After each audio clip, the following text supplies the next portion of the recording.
হতে থাকে। মূলত play based learning method, story telling method, এই ধরনের আর্ট ইন্টিগ্রেটেড মেথড এখানে প্রযোজ্য হবে। এই কারিকুলামের সঙ্গে সঙ্গতি রেখে আমরা জানি যে প্রি প্রাইমারি এডুকেশনে কগনিটিভ ডোমেন, অ্যাফেক্টিভ ডোমেন এবং সাইকোমোটর ডোমেন, বৌদ্ধিক বিকাশ, মানসিক বিকাশ এবং শারীরবৃত্তীয় বিকাশ, তিন ধরনের বিকাশমান পর্যায়কে গুরুত্ব দিয়ে 5টি development area: physical motor development, social emotional development, language and communication development, cognitive and intellectual development, and aesthetic. The last development area is aesthetic appreciation and creative expression.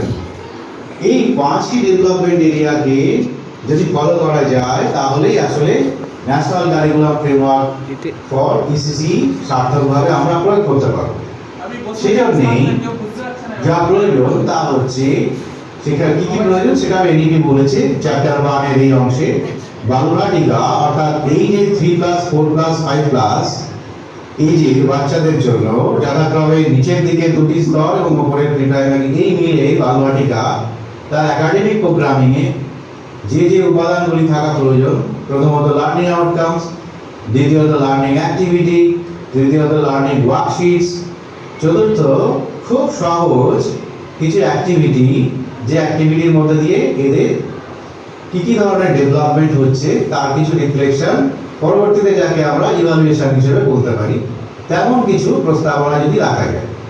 ফলে এই এনসিএফ ইসিসি এই অংশের কারিকুলাম আসলে মূলত এমন একটা common curriculum. আমরা common কারিকুলামকে এখানে পাবো প্যারা 1.6 এ দেখতে পাচ্ছি কমন কারিকুলাম, যে কমন কারিকুলাম এই বালভাটিকা বা আর্লি চাইল্ডহুড কেয়ার